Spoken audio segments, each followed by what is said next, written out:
bonekanya itu jalannya ke patung kakek-kakek di deket pintu, tau gak sih patung yang kayu itu? Aduh, gue jadi merinding.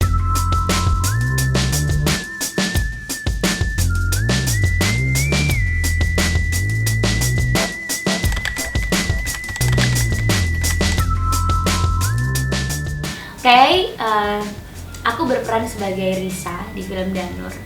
Risa itu ada sosok aslinya, jadi Risa Saraswati. Dia adalah gadis berumur 17 tahun yang bisa berkomunikasi dengan makhluk spiritual atau yang biasa disebut sebagai hantu. Jadi Risa ini indigo, dia bisa melihat dan berkomunikasi dengan mereka. Terus little bit introvert, jadi emang karena bisa berkomunikasi dengan hantu kali ya, jadi berkomunikasi dengan manusia kurang begitu lancar. Terus orangnya sebenarnya normal aja sih, cuma sedikit introvert aja. Hai guys, saya di sini berperan sebagai Andri, yaitu sepupunya Risa, anak remaja usia 20 tahun.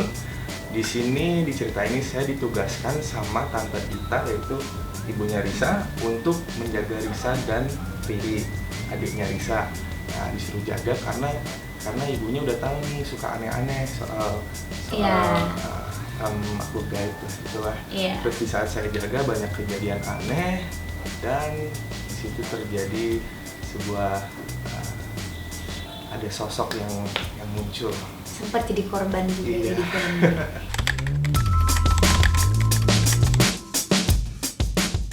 Ya, waktu saya dihubungin, ditawarin buat film Danur, begitu saya tahu pemainnya sama Prilly dan ceritanya juga bagus, saya sangat setuju untuk main di sini.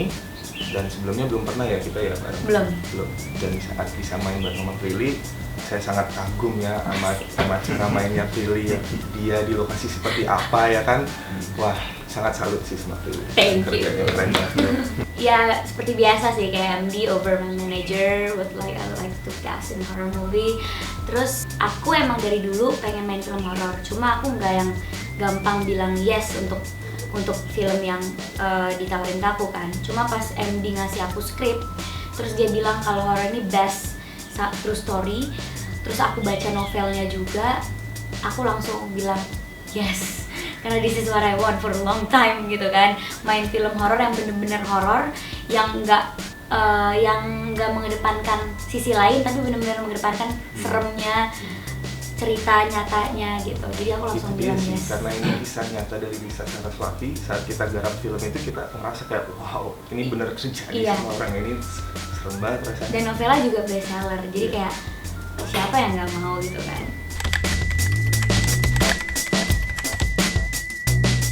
Soal Prilly, di lokasi kagum dan seneng banget bisa ngeliat Prilly yang sangat energetik dan konsen banget dengan kerjanya dia. Itu sesuatu yang saya salut banget sama Prilly.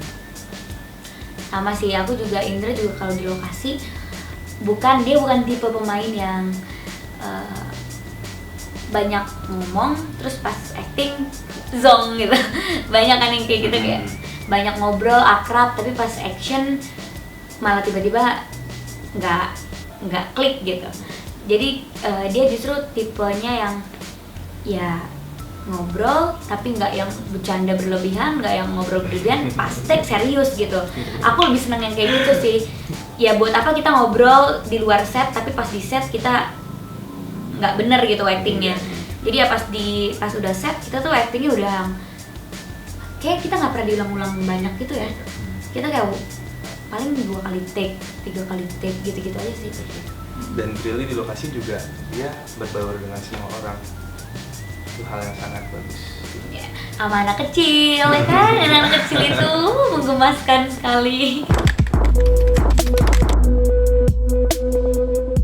Syutingnya lokasi di Bogor. Di Sentul Selatan tepatnya. Di rumah gede kosong. Di villa sih, Iya. Villa kosong gitu. Iya, serem sih.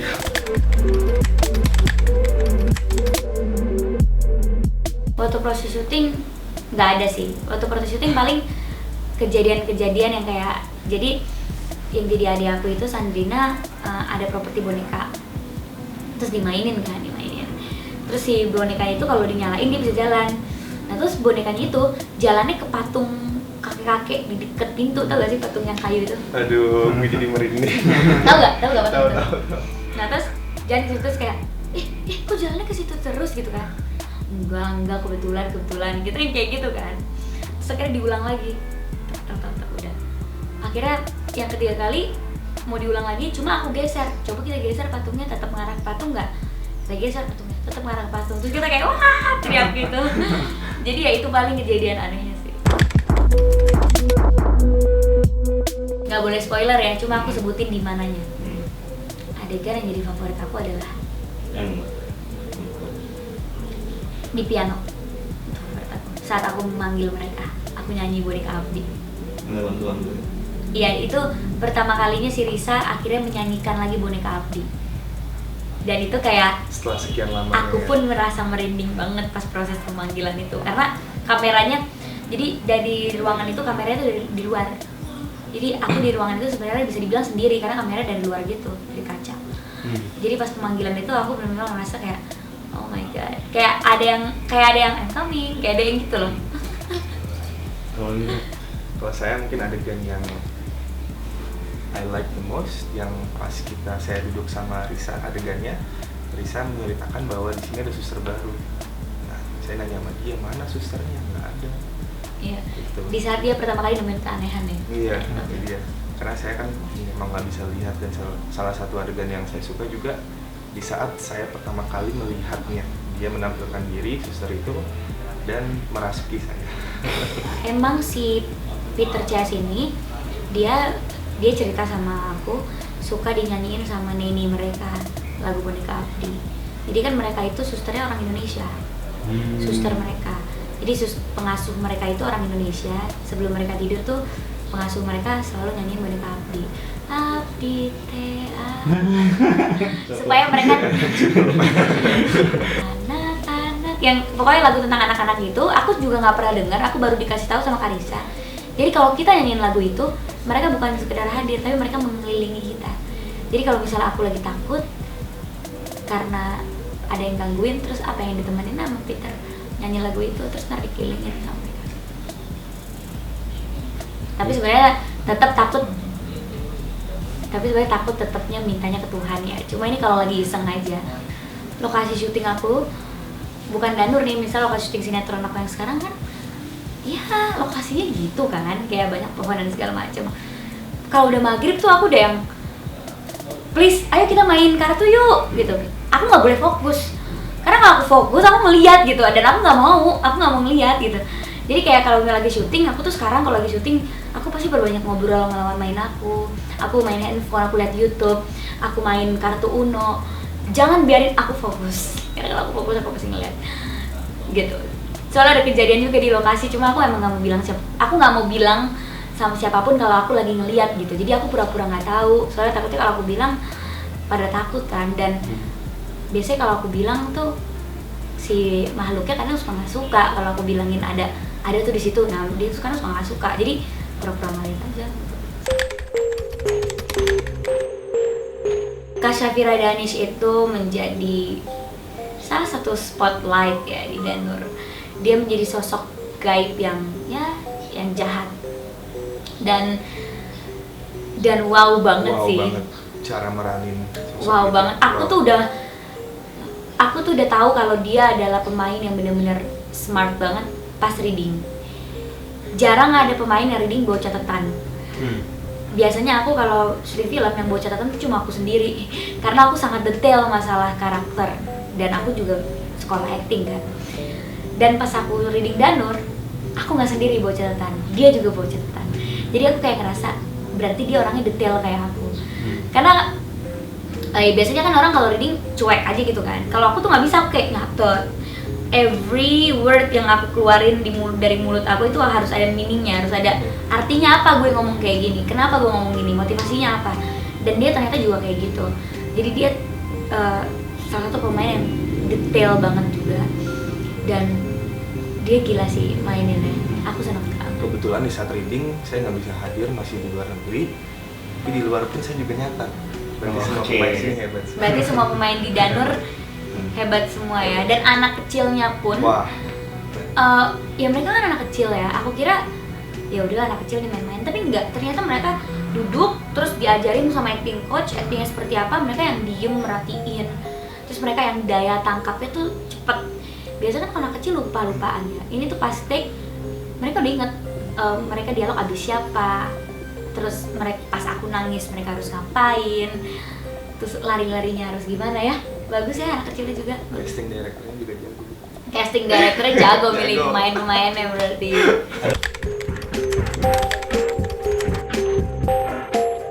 Awi Suryadi is such a perfectionist man. Dia tuh perfectionist banget. He took every scene seriously. Jadi benar-benar banyak shotnya. Terus juga aku nggak ngerti ya. Treatment dia. Awi itu punya taste Hollywood. Sumpah. Sampai pas trailer Danur akhirnya tayang di YouTube, banyak banget website luar kayak Meksiko, Amerika, Jerman, Italia, Prancis yang nulis berita tentang Danur. Dan itu sampai aku capture dan aku masukin Instagram kan. Gila, film aku masuk website luar. Terus baru-baru ini ada wartawan Amerika yang menghubungi aku dan mewawancarai aku soal Danur karena dia sangat tertarik banget sama film Danur. Mereka lihat, jadi mereka itu yang megang website modern horror, mereka observasi film-film horor dari luar negeri, kayak foreign horror gitu. Terus mereka ngeliat Danur dan mereka langsung mewawancarai Awi Suryadi. Abis mereka mewawancarai Awi Suryadi, mereka langsung mewawancari aku dan bentar lagi artikelnya nanti muncul. Jadi aku yang kayak, oh my god, aku yang biasa diwawancari sama wartawan Indonesia, sekarang aku diwawancarain sama wartawan Amerika, yang which is aku juga jawabnya harus pakai bahasa Inggris dan kayak oh my god, kayak seneng banget aja gitu loh. Dan Danur juga ditawarin untuk masuk festival di New York. Jadi salah satu orang dari New York menghubungi Awi Suryadi untuk ke New York membawa film Danur karena mereka sangat tertarik banget sama Danur. Mereka melihat ada taste Hollywood di Danur gitu, tapi ini siapa yang bikin? Ini bukan bahasa Inggris, ini Indonesia gitu, tapi kok kayak Hollywood gitu. Akhirnya makanya mereka nyari-nyari ke Om Awi untuk diwawancarain dan akhirnya nyari aku juga untuk diwawancarain. Jadi I'm so proud of Danur.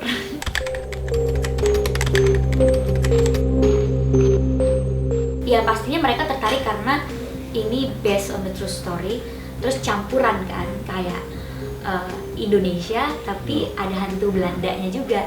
Kayak Peter CS itu kan hantu Belanda, jadi mereka kayak ngeliat ada sesuatu tampilan yang unik gitu.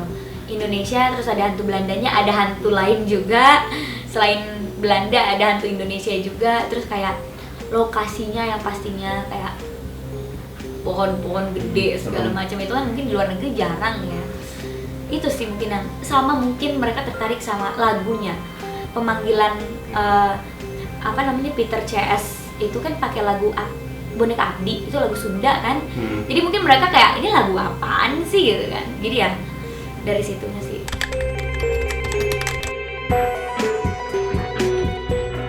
Karena menurut aku ya no offense sih, gimana ya ngomongnya, I'm the observer of horror movie. Aku selalu ngeliatin horror movie karena aku suka banget sama horror movie. Termasuk Indonesia. Dan bukan yang ngebangga-banggain film sendiri ya. Kalau misalnya Danur bukan aku pun yang main, siapa kayak yang main, tapi directornya tetap Awi ya. Directornya tetap Om Awi Suryadi, ceritanya tetap kayak gini, tapi yang main bukan aku. Aku akan tetap mau nonton Danur dan aku akan tetap muji Danur karena dari ceritanya aja udah kuat banget. Apalagi digarap sama sutradara yang punya taste Hollywood yang sampai dicari-cari sama wartawan-wartawan luar. Jadi rugi banget sih kalau nggak nonton karena ini salah satu tampilan horor dari Indonesia yang beda banget. Nggak akan bisa nemuin horor Indonesia yang pengambilan gambarnya, sinematografinya, musiknya kayak Danur. Danur ini diciptakan buat mereka yang suka horor mistis dan juga buat semua remaja yang ada di Indonesia. Pasarnya ada di situ dan saya yakin semuanya bakal suka sama film Danur ini. Ya, dan ceritanya nggak bertele-tele, itu yang aku suka. We made this for you, for everyone. It's gonna be great. Pokoknya yang suka film horor Indonesia udah pasti pas ngeliat Danur suka banget. masa sih orang luar nyariin film Danur tapi orang Indonesia sendiri enggak, jadi harus nonton dong, harus bangga sama film Indonesia. Film Danur akan segera gentayangan di bioskop tanggal 30 Maret 2017. Pastiin kalian nonton, jangan sampai nyesel, karena rasanya nonton di bioskop yang layarnya gede, gelap, itu akan lebih seru lagi daripada kalian nungguin DVD-nya atau nungguin ada di website. Seru. Dan saran aja sih, ngajak temen ya, jangan sendirian.